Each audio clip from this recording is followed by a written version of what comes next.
Vous recherchez une raboteuse pour pouvoir travailler sur du bois bien plat, bien parallèle. C'est quand même un matériel essentiel qu'on utilise en menuiserie, même si on peut aussi se servir d'un rabot. Aujourd'hui, si vous recherchez une raboteuse, mais que vous ne savez pas laquelle choisir, on va voir le top 3 des meilleures raboteuses qu'on peut retrouver sur le marché. Je vais vous en présenter 3 par ordre de prix croissant, partant vraiment d'une assez accessible autour des 300 € à une un peu plus chère qui va monter dans les 700 € et à une encore plus chère qui va être autour des 800 €. On va parler un petit peu des fonctionnalités et à la fin, ça vous permettra d'avoir une meilleure vue d'ensemble pour choisir quelle raboteuse est la plus adaptée pour vous en fonction de votre budget et des fonctionnalités.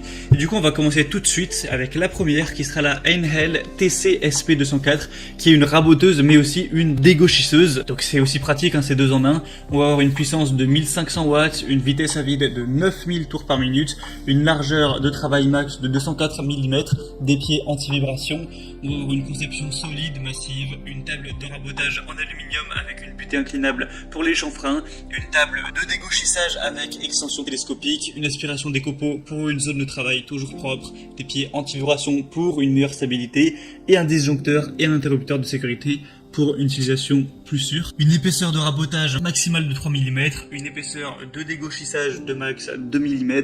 Au niveau des dimensions, pour le plateau de dégauchissage, on sera à 270 x 210 mm et pour le plateau de rabotage, 370 x 210 mm. Il y a un rangement pratique du câble et des évaluations correctes avec 4,2 étoiles sur 5 en moyenne, donc pas mal d'évaluations à 4 et 5 étoiles.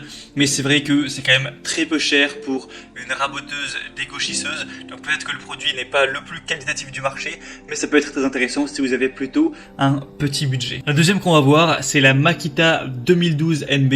Donc là par contre ce sera vraiment qu'une raboteuse, hein. Il n'y aura pas le côté dégauchisseuse. On va dire que c'était vraiment un bonus pour la première, mais aujourd'hui je voulais surtout présenter en premier plan des raboteuses. Celle-ci aura une puissance de 1650 watts, une vitesse de 8500 rotations par minute, elle va peser 27 kg. On aura une longueur du cordon de 5 mètres. On a un système de refroidissement optimisé, un moteur guidé sur 4 colonnes pour un maximum de stabilité, une largeur de rabotage de 304 mm, une hauteur de coupe de 150 mm, une profondeur de rabotage de 3 mm, avec une vitesse d'avancement supérieure à celle présentée juste avant qui sera de 8,5 mètres par minute. Tout ça pour une pression sonore de 75 décibels. Alors celle-ci sera beaucoup plus chère, ça c'est sûr, mais elle a quand même des largement meilleures évaluations avec 4,5 étoiles sur 5 sur plus de 380.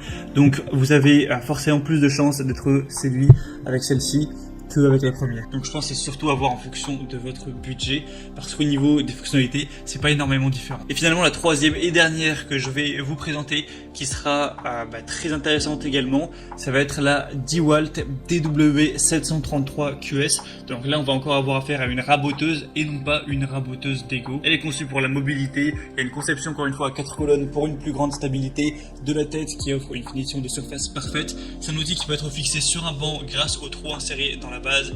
On va avoir une puissance de 1800 watts, une vitesse à vide de 10 000 tours par minute, une profondeur de brossage de 2 mm, une capacité d'épaisseur de 152 mm, au niveau de la puissance 8 mètres par minute, un poids assez massif de 33,6 kg et pour le prix ce sera légèrement supérieur à la Makita pour des évaluations à 4,3 étoiles sur 5.